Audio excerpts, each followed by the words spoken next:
Val Fennell, GOA in the house. Hi, Val. Welcome Hey, aboard the Bibles.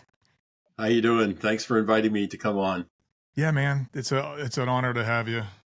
Yeah, it's great to have you here. Going to share with us some very good up and coming things I hear about 2A in the state of Pennsylvania and maybe even nationally. I'm sure our audience is going to stay tuned and be very interested in what you're going to be able to share with us. Yeah, I'll try to share whatever you'd like me to. Either what's happening in Pennsylvania right now, which is there's a couple of things that are going on. There's always something going on, and of course nationally, but the big news is there. Yeah, so Val, let me ask you a question. We've had a huge turnover at the federal level, and I tell you what, he's wasted no time to clear the badness out of DC. At least he's working at doing it. We had a shakeup at the ATF where the chief counsel was removed by AG Bondi. So, I mean, yes, it doesn't give us a premise to go ahead and sit on our laurels. But, brother, walk us through what's going on with 2A and what GOA is doing. yeah. Well, if you just rewind a little bit back to the fall of 2024. GOA was engaged with Hunter Nation in a campaign to mobilize hunters in Pennsylvania, Wisconsin, and Michigan. Some of these, Arizona, and those states, and these were the swing states.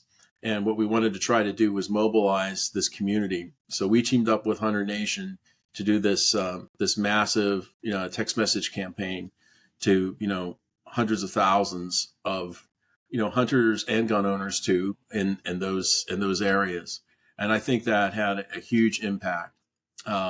We had two videos that went out. One was featured Don Jr. It was a co-branded message with Hunter Nation and Gun Owners of America, and also Ted Nugent. And so we really pushed that out there. And to see that. So, and that really that had a very positive impact. Our assessment was it really did make a difference in turning out that population to vote, and Hunter Nation did some fantastic work on actually drilling down and doing, all the analysis, figure out who are the people that we actually had to reach and mobilize who may not vote. And so we teamed up with them and helped fund that operation. And the result of that was we defeated Kamala Harris, and President Trump is now on his second term.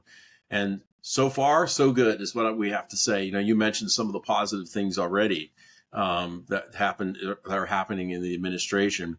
President Trump did write an executive order, and within 30 days, Attorney General Pam Bondi has to review all of Biden's executive actions and other matters that would threaten the Second Amendment. And so I believe that coming around on March 10th, that 30-day expiration, and she'll give a report back.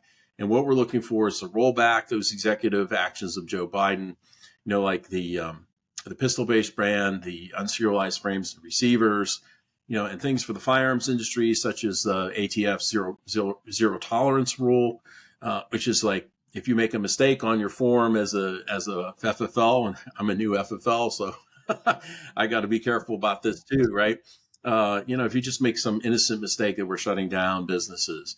So we're looking for some really positive actions out of the Trump administration, but we won't know about that probably till around March 10th. So it's looking very good, very positive. As you know, Kash Patel was at our 2025, which was our first annual goals conference in Knoxville, Tennessee, and it will be in Knoxville, Tennessee again in August of this year. And Kash Patel spoke at our high dollar dinner, and so we've endorsed Kash Patel, and he was just confirmed as the new FBI director. We're looking to have integrity restored to the FBI. And integrity restored also to the ATF with whoever ends up being the new ATF director. Obviously, we would love to see that agency go away. No offense to my IOI if he's listening. So, but we would certainly like to see that agency go away. Yeah, And it's in its current form, that's for sure. Absolutely right. But in the meantime, that can't just happen with a stroke of a pen. Yeah. But a lot of changes can be made. But in the interim, we want to have somebody who's supports our constitutional rights to be the director of that agency, rather than somebody who is going to look for creative, quote unquote, creative ways to violate our rights. So, it's early. We're in the first month and a half of the Trump administration, but first month actually, right? So it's February 22nd. So we're in the first month of the Trump administration. So we're looking to see some really positive developments. Yeah. And our members have been really engaged with that, with email campaigns. So, To our listeners, Val Fennell, I was part of GOA. I was the director of operations there at Gun Owners of America for about a year or two. So I got to know Val, but Val's a retired Air Force colonel.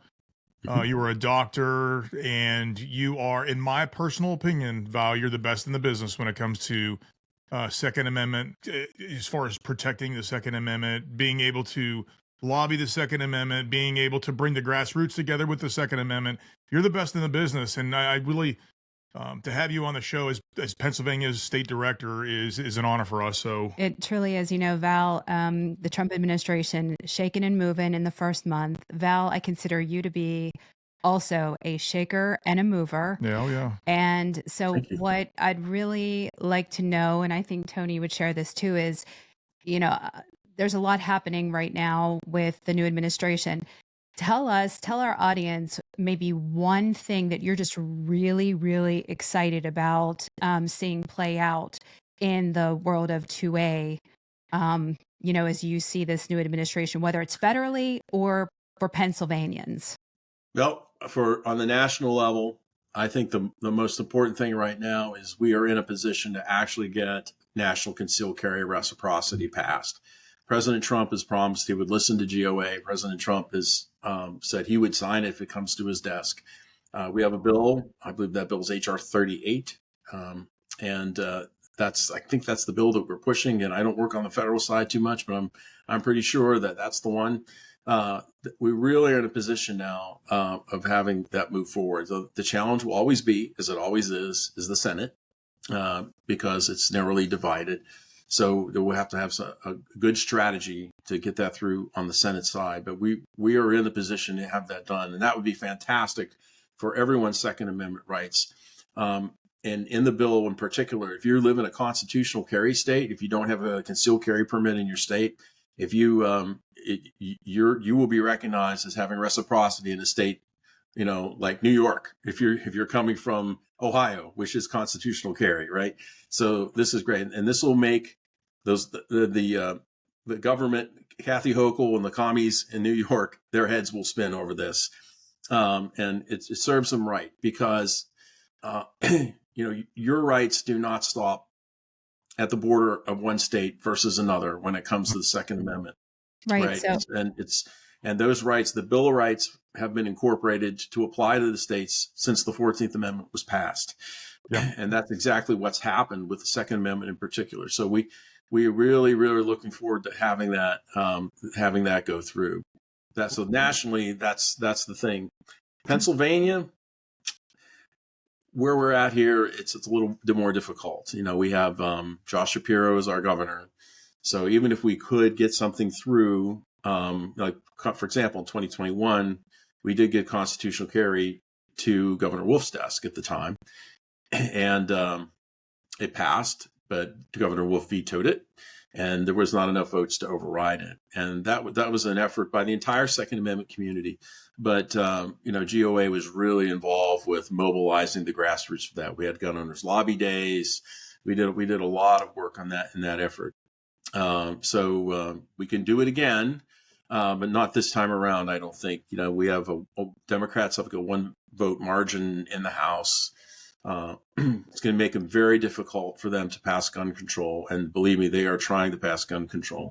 Right. We had a death of a state representative in the Pittsburgh area. Matt Gergely has passed away, and because Matt Gergely's passed away, I think the Democrats will be very guarded in trying to bring anything up for the vote on the House floor now, because they know it'll get defeated. We still have one pro-gun Democrat left, Frank Burns in Cambria County.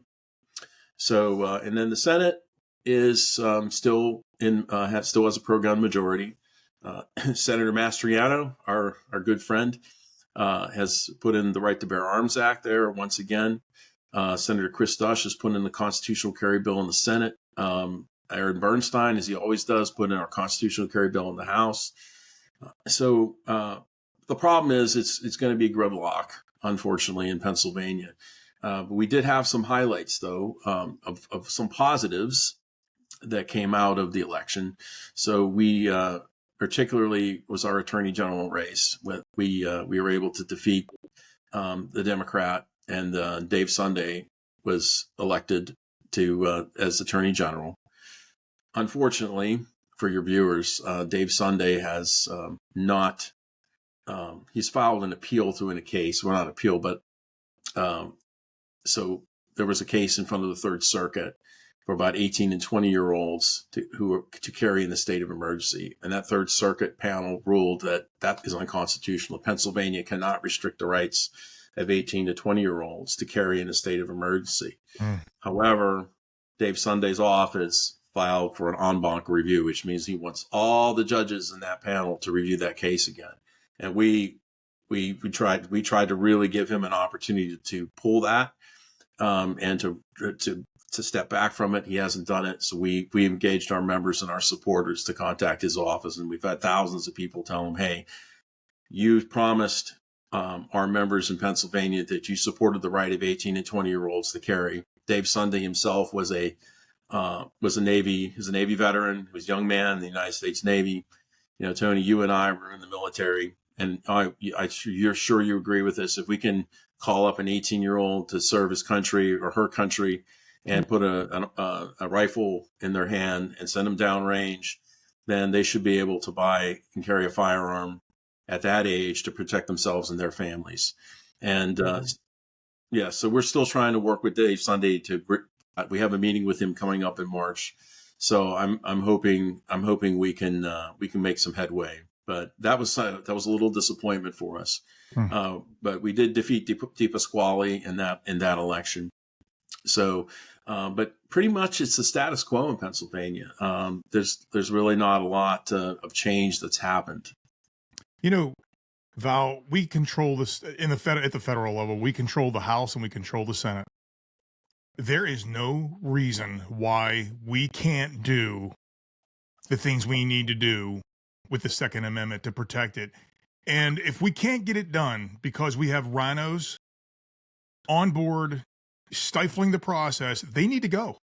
And at this point, they will be identified. So the bottom line is these are not rights that were given to us by them. These are constitutional rights that were put into place by our forefathers to give us the means to survive, protect ourselves, to eat. But you know what? There's a lot of games that get put into place now where, well, you don't need a rifle anymore to hunt, or you don't need that kind of rifle. I hear it all the time. You don't need an AR-15 to hunt. You certainly don't need one to protect yourself. That's not your right to tell me what to get. It's the right to keep and bear arms. That's it.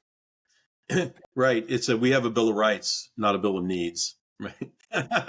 That's the way I look at it. Right. And your comment about rhinos is very important. And this is why we survey candidates. We surveyed Dave Sunday. Dave Sunday answered our survey as an attorney general candidate. He indicated on his survey he supported 18 to 20-year-olds' rights to carry, and to possess firearms. Yet those actions have not showed up when he's sitting in the seat. Whether he knew about it or not, it doesn't matter. His name's on that en banc petition. And so now if he doesn't follow through, we have to hold him accountable. And that's how we hold politicians accountable. We don't approach it like some other organizations might approach it, where we try to call them, we make backroom deals, even though we did give him an opportunity to pull it. Right? That's fair, right? We're not going to work backroom deals and compromise. So we tell our members and supporters, we tell the public, hey, this is what he said. Yep. The actions of his office which he is responsible for, right? And you, Tony, you and I know, I mean, you were a warrant officer. I was an '06, a commissioned officer, same thing. In the, if you're in charge of something and you have subordinates under you, you're responsible for all the actions that happen in your unit if you're a commander, right? Right. So you have to accept that responsibility. Sure, somebody else might have screwed up down the line, but guess what? It's your job to fix it and take ownership of that. So the message we should have heard in Pennsylvania from Dave Sunday is, you know what? That happened. I don't agree with that action. I'm going to go fix that. And he should have pulled that en banc petition. But there's a lot of things that I appreciated about GOA, because we both worked for GOA. The level of expertise at Gun Owners of America is without doubt the best and finest in the business. The leadership, without doubt, is the best. But the other part of GOA is the politicians, when they give their word to us and we work together collaboratively to get things done, if they don't do what they say they're going to do, they're going to feel the heat. GOA does not play games. They hold them accountable and they feel the heat. And there's no lollygagging around me. You have the best of the best at GOA to lead the grassroots to calls of action. How many times when I was a chief of staff for Doug Mastriano, or when I was trying to put together the coalition of grassroots in Pennsylvania, the first thing that people would look at is like, or ask you, what can we do? What do we need to do? Well, GOA brings that to the forefront. They tell you what you need to do. There's a call to action that comes into play, and you get it done in a way that it is much like a military operation, where there's a solid plan in place, there's a solid level of execution, and the expectations are met. And if they aren't met by the politician, then sayonara. And I got to jump in there because Val, yes, I'm familiar with you too. But for anybody who is listening right now, you're tuning in and you don't know Val Final, Tony has already said that he is one of the best in the business. And I certainly concur with that because Val, if there's one thing about you, you are going to be like a bloodhound staying on that track. You're going to follow it to the very end. You're going to sniff it out, and you're going to make those accountable for the way that they vote, the way that they say they're going to vote, the way they say they support our Second Amendment rights, or they don't. And you really bring that to the forefront through all of your messaging. Yeah. I felt that when I worked for Doug Mastriano, and I saw Val coming through the door. I'm like, okay, first thing is I'm going to read the body language. Is there a smile or is there not a smile? And if there wasn't, I'm like, go get my notepad and pen. There's business getting ready to happen. Yeah, Val, you are waiting. Well, thank you for that. That's what we have to do is we have to be consistent, right? And nobody's 100%. Nobody can be 100% consistent, right? But you have to be as consistent as you can be, right? Politics, there's always exceptions. There's always an exception to the rule every now and then. But generally speaking, I mean, that's our approach. That's how we handle things, right? If you're I can count on maybe one hand all the really true allies. I mean, I'm talking true believers that we have in the Pennsylvania state legislature, and Sir Doug is certainly one of them, right? Doug Mastriano, certainly one of them. Aaron Bernstein, Stephanie Borowitz. And if I don't mention somebody, it doesn't mean you're not one. I'm just can't remember everybody right now. Yeah, we have some younger people like Dallas Kephart, up and coming, Representative Kephart, really good. We have Rob Ledbetter. But we have some other, younger freshmen or on their second term, they seem like they're going to be pretty good people too but we have to, we start working in the primaries. That's where we really have to make the changes and not just by rote, except whoever the establishment hands us. Right. Mm-hmm. So if we have a good candidate, and we think that person is the right person who's going to support our Second Amendment rights, we're going to back that person. And that's what we do, because that's how we shape, especially if you're in a ruby red district, right? And you have maybe 2 or 3 Republican candidates in that ruby red district who are running. We're going to rack and stack them in that primary. And that's where we make the change. And that person gets in the gets into office. And now we have an ally. And so really the efforts we have to make and taking out those rhinos and taking out those people who've been compromised from years of swimming in the swamp in Harrisburg and the cesspool in Harrisburg, who've been compromised the big dollars from all the from the big funding companies, right? Funding organizations, excuse me. Right. We know who they are. You and I both know who they are, Tony. We had to deal with them over and over again when we were working together. Right. And so what we want to do is when we elect a candidate, we support a candidate. We want to know what the virtue versus the ambition scale is. Right. So if someone is ambitious and a climber, then that person is going to more than likely want to sell out and not hold to their word and maybe lack integrity down the road to be able to compromise and to climb the ladder. Whereas if they have the higher virtue versus integrity, that we know that they're going to do the right thing as far as humanly possible.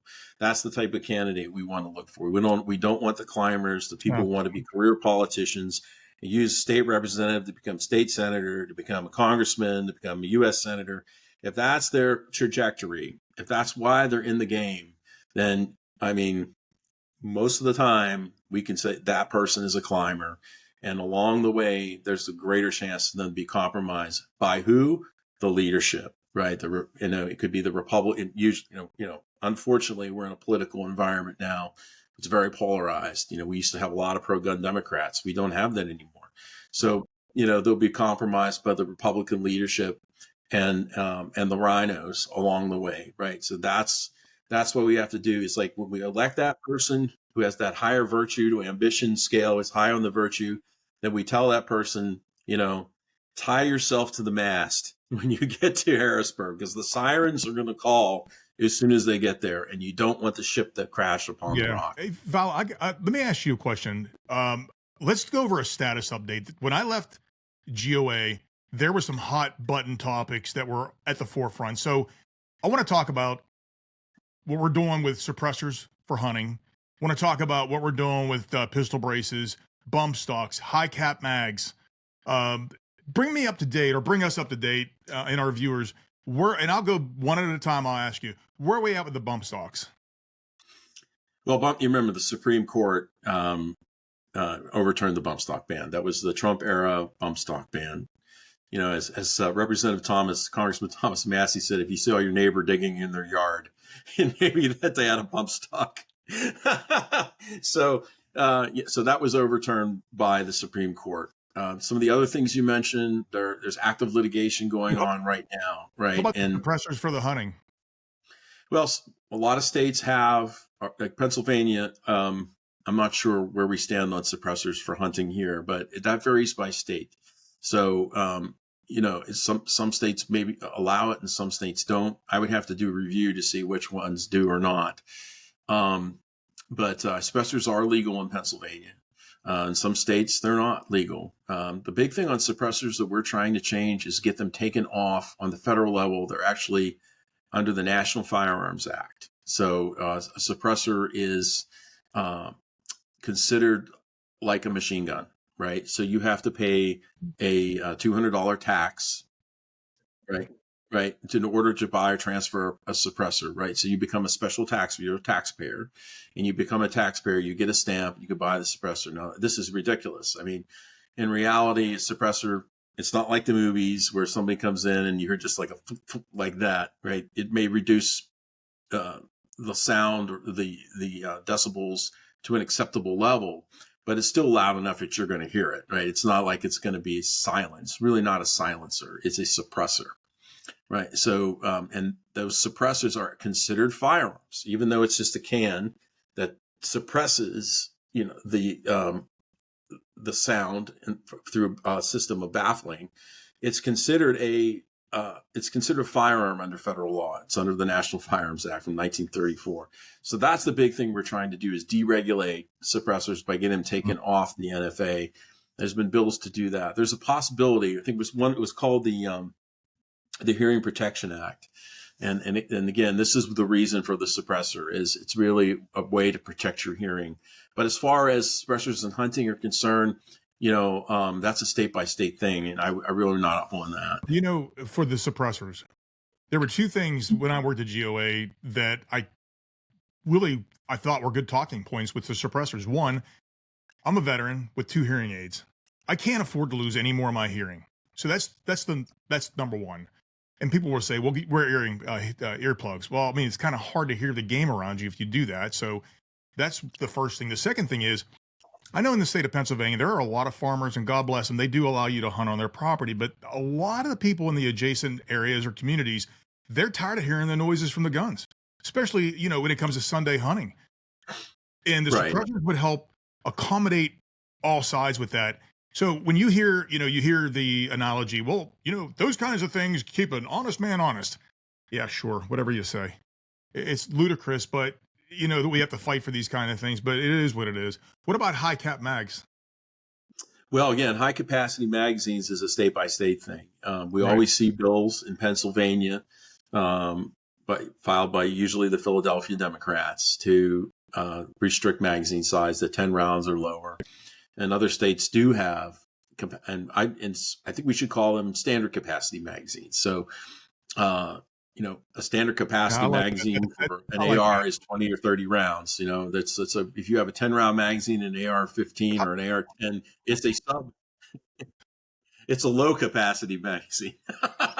So the standard capacity for that's 20 or 30 round a magazine, right? So, and that varies state by state, and it's a fallacy to think that you're going to reduce crime, reduce number of people killed in one of these mass murder scenarios by reducing the number of rounds an individual magazine could hold. I mean, it's very simple to swap magazines out. The rate of fire does not change that much in the end, right? There's been multiple studies on this. So it's a way to restrict your Second Amendment rights, and that ties in very closely with semi-automatic rifle bans. So we see these every year being filed in Pennsylvania, and so my message for the gun owners in this state in Pennsylvania is that they need to get involved. The thing that drives me nuts is when we sit at a gun show, not so much events. Events are better, like when you have political events, people are more attuned to the reality, right? But when you go to gun shows, whether it's in York or at Oaks in Philadelphia or somewhere in Pittsburgh, somewhere in north central Pennsylvania, people just walk by the table. It's like they don't care, right? And it's like, I'm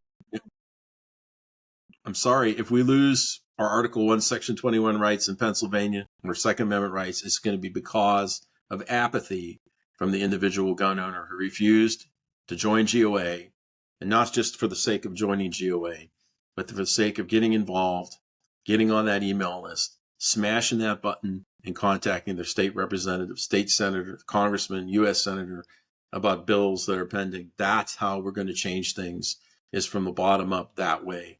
And until we can get more people involved so they can care, that's what's going to hurt us in the end. So Val, 2 points here. I have 2 questions. The first is, tell us why it's important to care. Why is it important to care to get us to a place? You mentioned about apathy, people walking past. Where is the motivation? What would you say to them as the Pennsylvania director, who you've seen so many pieces of legislation come up that would affect truly significantly and impair Second Amendment?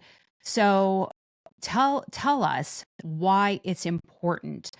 And the other part to that is, what's the easiest way for people then to get involved? Well, why it's important is, our founders built this country on accountability, particularly in the lower house in just about every state, unless you're in Nebraska, they're unicameral, right? So the lower branch of the lower house in the legislature is usually the House of Representatives or House of Delegates, whatever your state calls them, and it's usually every 2 years. So there's a term limit built in constitutionally. Same with Congress for the House. There's a term limit built in every 2 years. And so when gun owners get involved and they know what their state reps are doing, and they know what their congressmen are doing, and they're sending those emails, making those phone calls, right? And they're paying attention. And then when that election comes up 2 years, we tie in what happens in legislative season to election season. We hold them accountable, and that's how the change is made. So if you're not involved, if you're not paying attention to those things, when you go in to vote, how do you know who to vote for?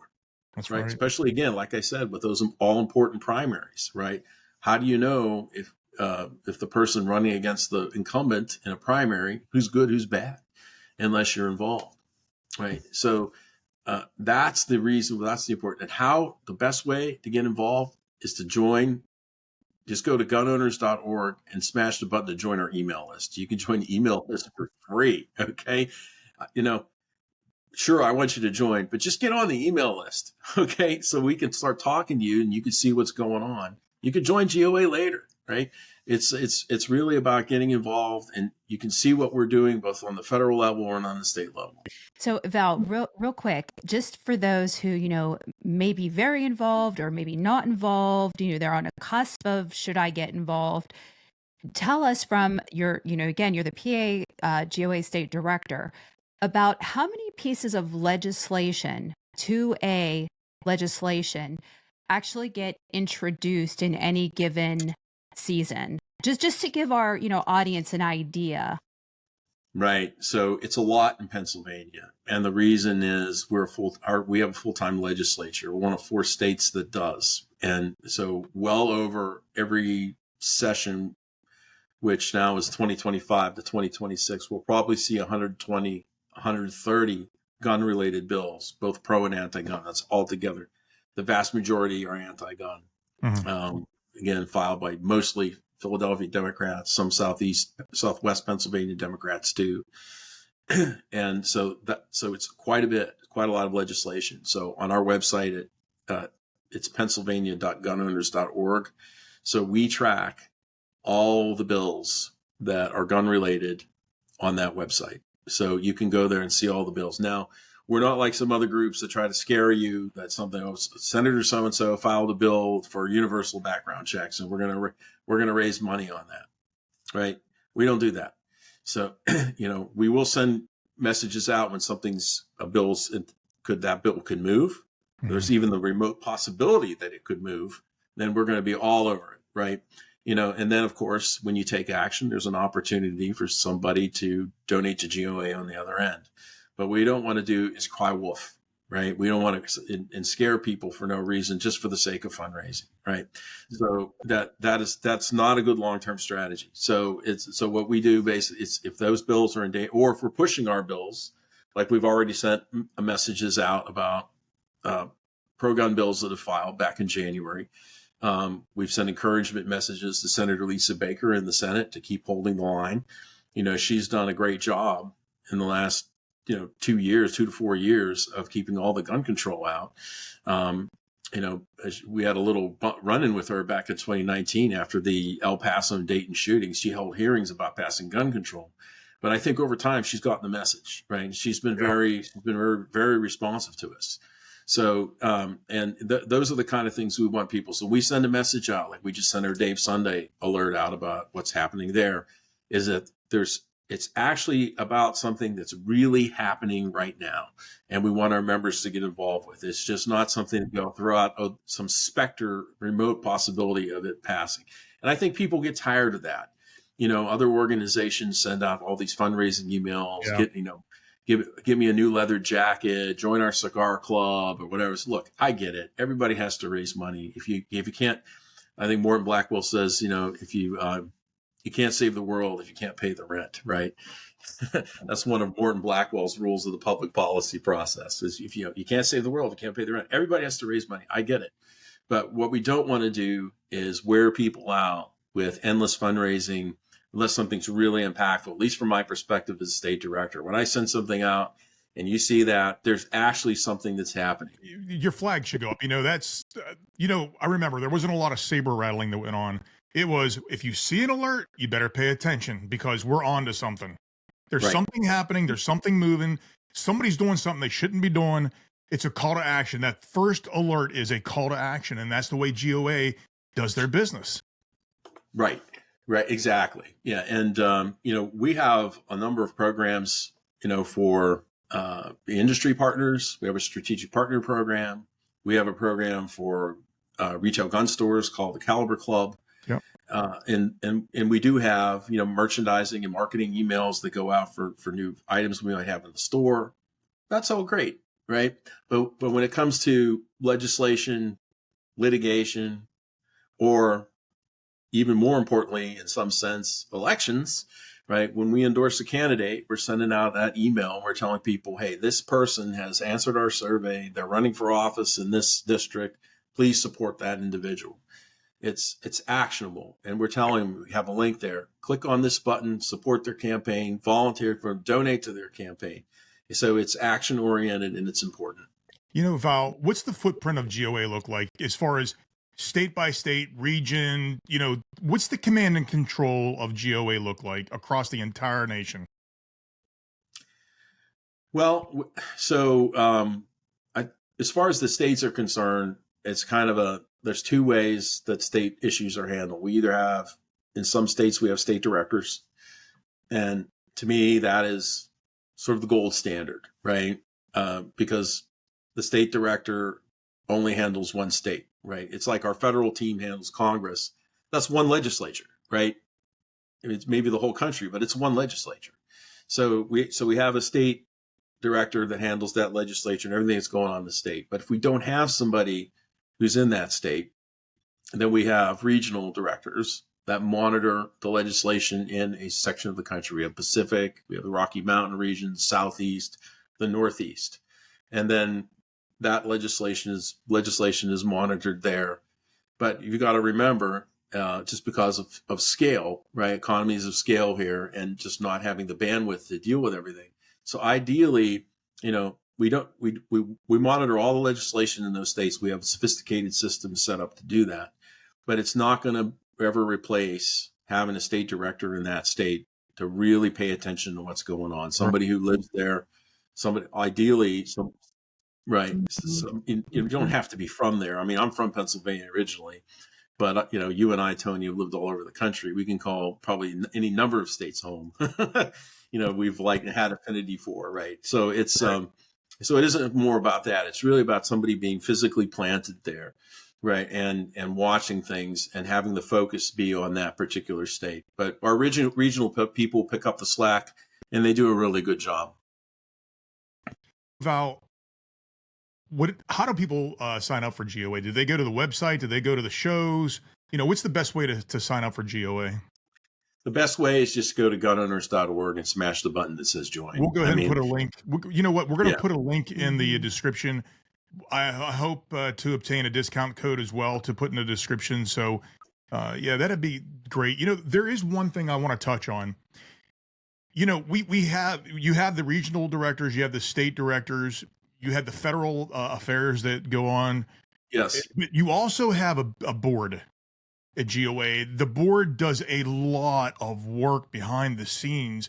They're not on the forefront as much as you or your brothers and sisters would be, but the board is behind the scenes working very hard, relentlessly to lobby and to put a lot of pressure on the politicians behind the scenes to get things done. Yeah. So in that regard, in terms of the leadership, we have Eric Pratt, who's our senior vice president. And so Eric, he used to be the communications director for GOA. And then now he's our senior vice president after his father, Larry Pratt, retired. I've known Larry for a very long time. I started working with GOA in the 1990s. So we go back a long way being GOA. So Eric does a lot of our media, public speaking. He's just fantastic, and he has the great debating skills and public speaking skills. And so he's kind of the visible leader, the face who goes out there and does that. Behind the scenes, our executive vice president is John Valecco. And John Valecco is kind of responsible for the operations of GOA. He takes care of a lot of the endorsements we do politically, running the Political Victory Fund the administrative aspects. So, and then we have a whole team, of administrative people. Again, I'd be here all day if I had to mention all of them, but we have, we have a marketing team. And of course you mentioned the board. So, GOA got started in 1976 and was founded by Senator H.L. Richardson in California. So who was known as a no compromise kind of guy, which is where the no compromise came from. That's correct. And so GOA was involved in 49 states. And then we have an operation in California, Gun Owners of California. And so GOC takes care of California. So the board, that manages GOA. A lot of them are centered in that area because historically that's where we got started with Senator Richardson. But we just got back from SHOT Show a couple of weeks ago, end of January, and I got to meet a lot of the board there. Tim Macy, Sam Paredes was there. We staffed the booth together.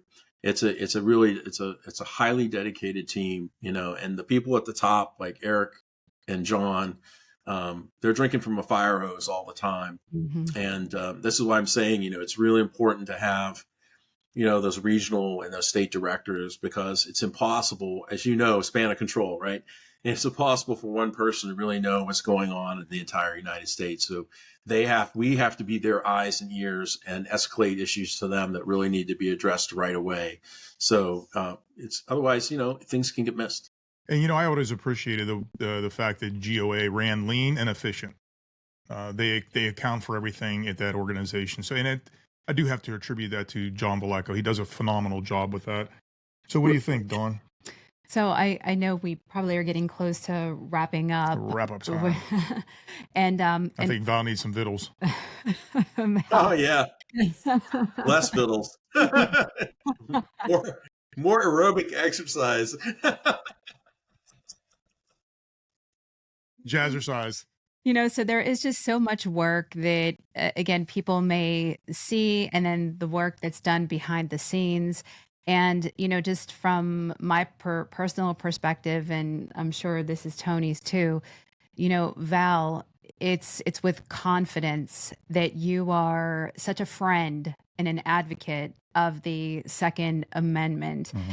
And, for, again, those out there who are involved in GOA, members or not, maybe soon to be, hope to be members, Val is certainly in the state of Pennsylvania, someone who is going to be looking out and protecting that Second Amendment. Yeah, once a veteran fighting, always a veteran fighting. That's right. So Val, we do thank you for your service.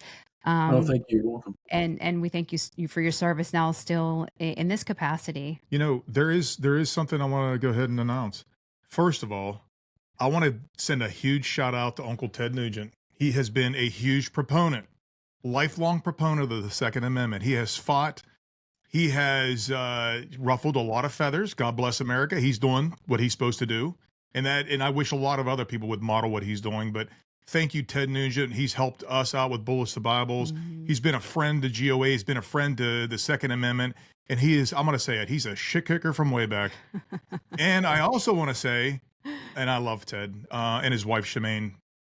I want to also say that we have entered into a partnership with GOA. I'm very proud to announce that.